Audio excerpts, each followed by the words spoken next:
محمد ادریس صاحب، بخاری شریف میں حضور پاک کا ارشاد ہے کہ اس طرح نماز پڑھو جس طرح تم مجھ کو نماز پڑھتے دیکھتے ہو۔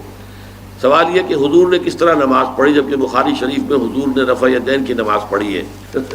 بخاری شریف میں حضور نے رفع یدین کی نماز پڑھی ہے۔ دیکھیے حضور نے مختلف طریقوں اختیار کیے مختلف اوقات میں۔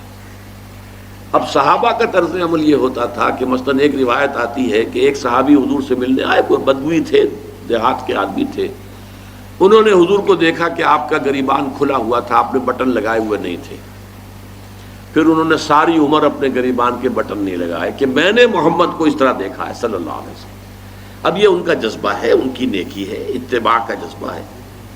یا ایک سفر میں کسی کو دیکھا، کسی نے دیکھا کہ حضور ایک درخت کے نیچے سے ہو کر گزرے، اب وہ جب بھی جاتے تھے ادھر اس کے نیچے سے ہو کر گزرتے تھے، چاہے اس کی کوئی مقصد نہیں، لیکن یہ بھی ایک اتباع کا جذبہ ہے۔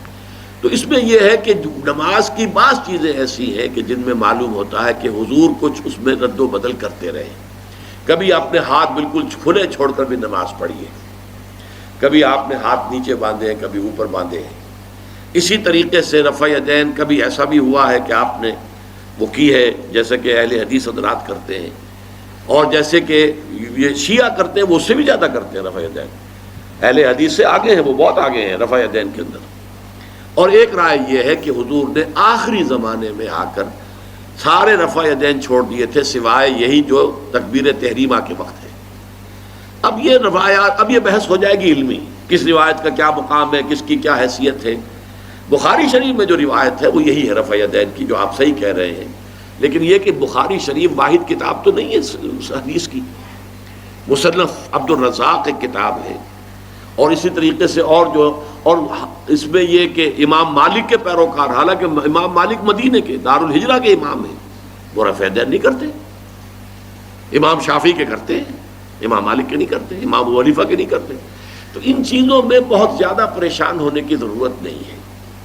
اصل جو معجزہ ہے حضور کا اور اسلام کا وہ یہ ہے کہ 1400 برس گزر گئے لیکن نماز کے ضمن میں اتنا اختلاف نہیں ہے کہ تمام مسلمان باجماعت نماز نہ پڑھ سکیں۔ دیکھیے رفع یدین کرنے میں جماعت ٹوٹتی نہیں، آپ نے کیا یا نہیں کیا، جماعت کی فارمیشن برقرار رہی۔ فرض کیجئے کوئی شخص یہ سمجھتا کہ پہلے سجدہ ہے پھر رکوع ہے،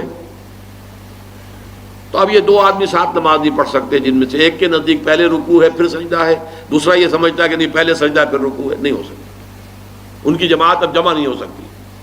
یا کسی کا یہ خیال ہو کہ جیسے ہر رکعت میں رکوع ہے کہ سجدہ بھی ایک ہے، وہ ایک سجدہ کر کے کھڑا ہو جائے۔ اب ظاہر بات ہے دوسرا شخص جس کے نزدیک دو سجدے ہیں وہ ایک اور سجدہ کرے گا، فارمیشن ٹوٹ گئی، اب وہ ساتھ نماز نہیں پڑھ سکتے۔ 1400 برس بیت گئے، مشرق بعید سے مغرب بعید، پوری دنیا، آج تو کوئی کونا ہے ہی نہیں جہاں مسلمان نہ ہو، لیکن جو سالڈ مسلمان جو ہیں وہ تو آپ سمجھیے کہ انڈونیشیا سے لے کر موریتانیہ تک تو مسلمانوں کی کتنی بڑی تعداد، لیکن کہیں ایسا نہیں ہے کہ آپ کی فارمیشن ٹوٹتی ہو۔ کوئی ایسا مسلک نہیں ہے جس میں یہ خیال ہو کہ مغرب کی رکعت میں 2 ہیں جیسے فجر کی ہے، نہیں، وہی 3 رکعتیں ہیں۔ کوئی ایسا مسلک نہیں جس میں یہ معلوم ہو کہ فجر کی رکعتیں 3 ہیں 2 نہیں ہے، کوئی نہیں۔